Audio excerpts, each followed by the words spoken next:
Hello दोस्तों, नमस्कार। क्षिति वैविध्य के यूट्यूब चैनल पर आप सभी का स्वागत है। और आज तारीख है 28 जुलाई। तो आज अतीत के झरोखों में श्रृंखला के अंतर्गत एक बहुत ही महत्वपूर्ण टॉपिक पर चर्चा होगी।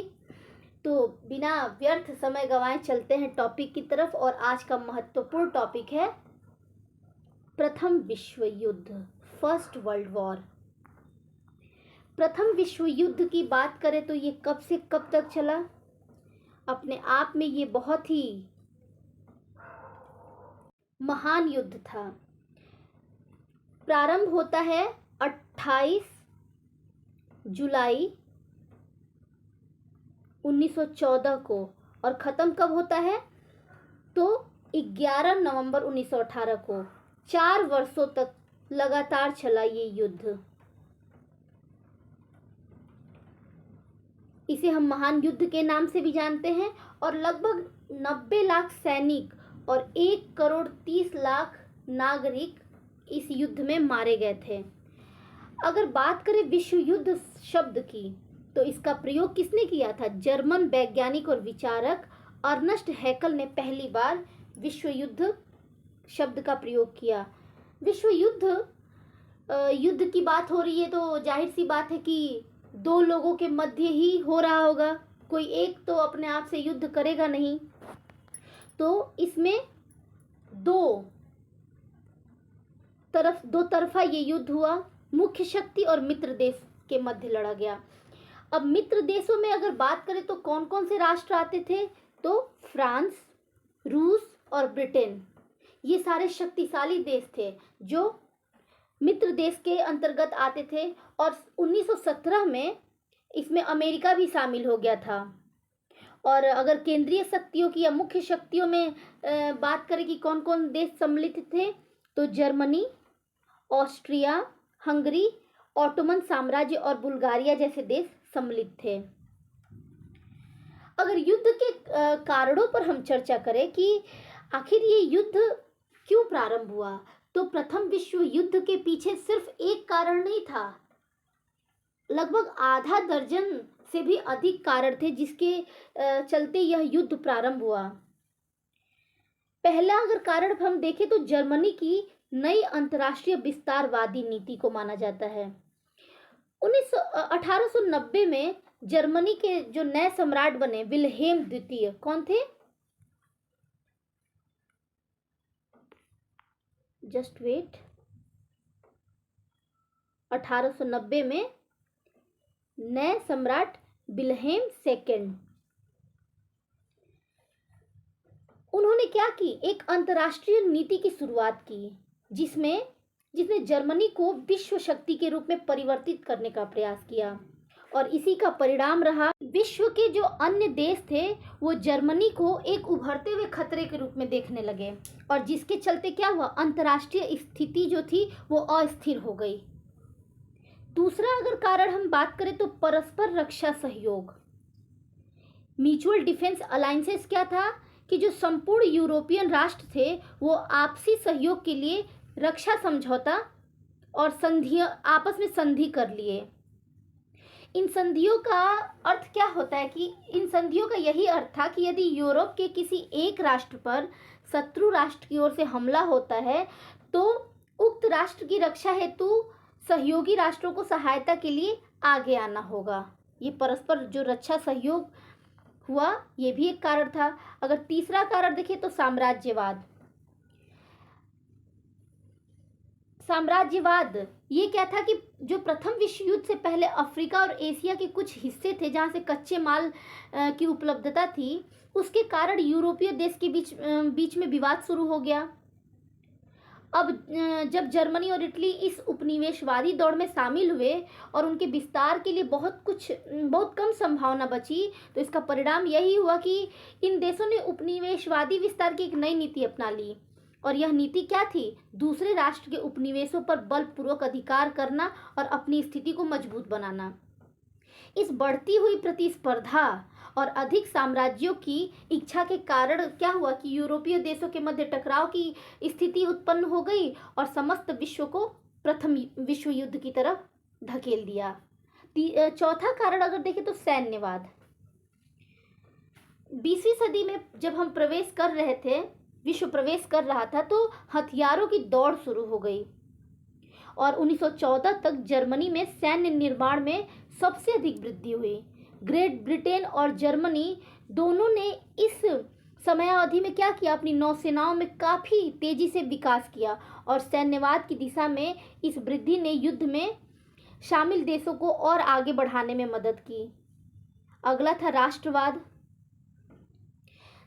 राष्ट्रवाद भी एक कारण रहा। क्यों? क्योंकि जर्मनी और इटली का एकीकरण भी राष्ट्रवाद के आधार पर ही किया गया था। बाल्कन क्षेत्र।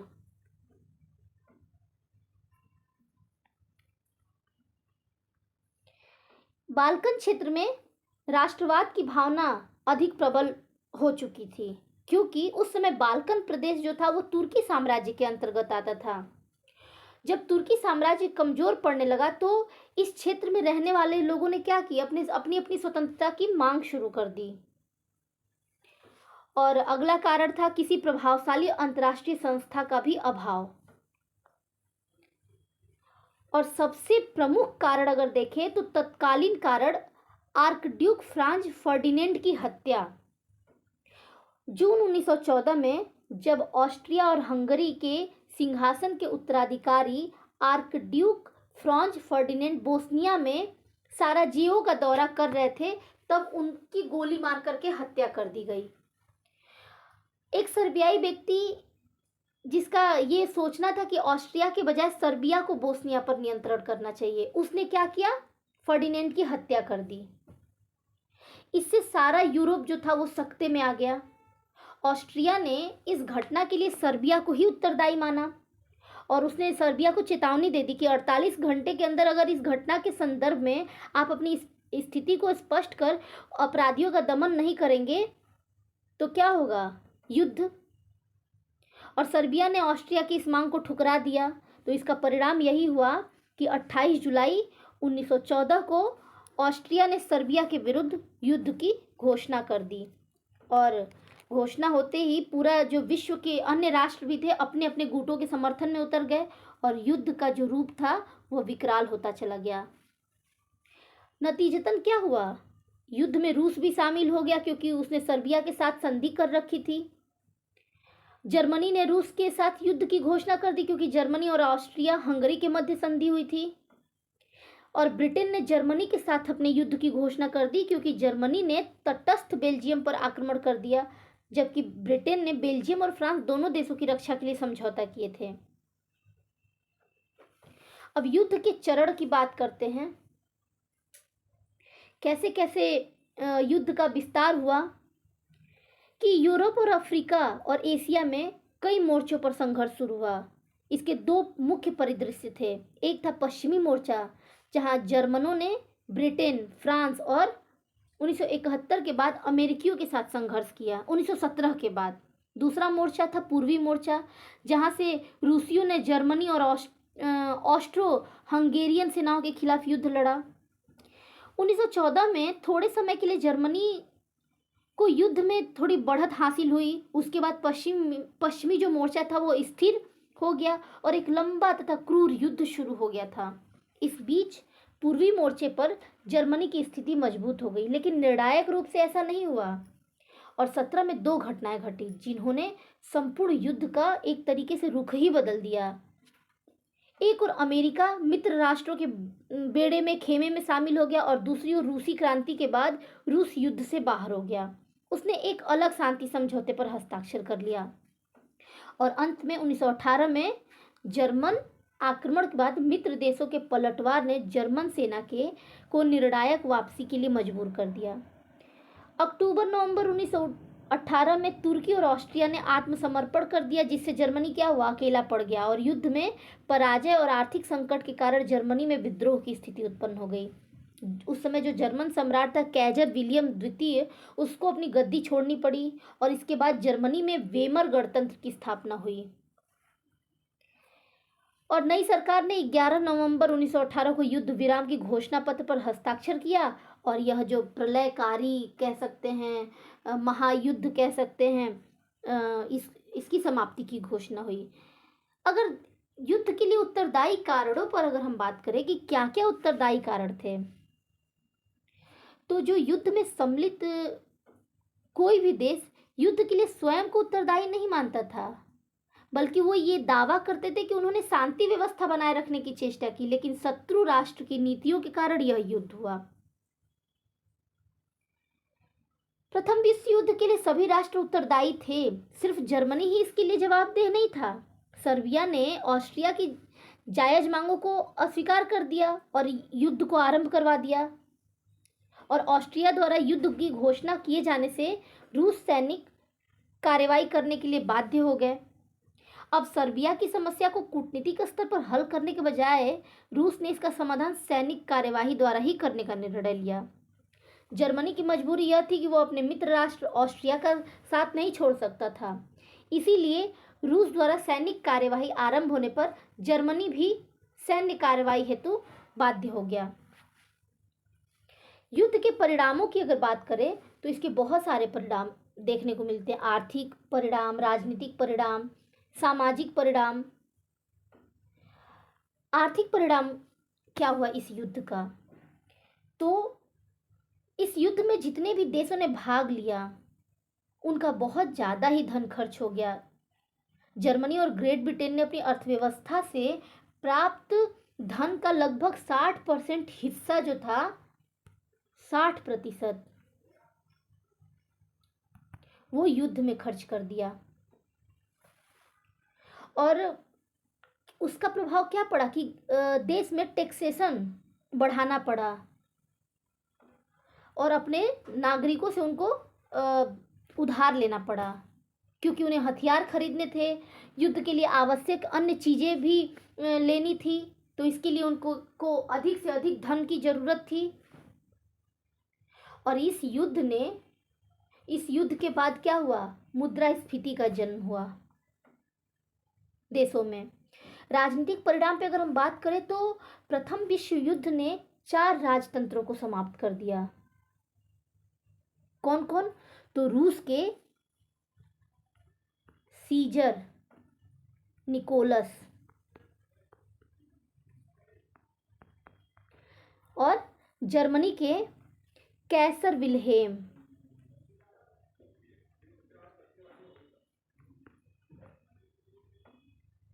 ऑस्ट्रिया के सम्राट कौन थे, चार्ल्स, और ऑटोमन साम्राज्य के सुल्तान।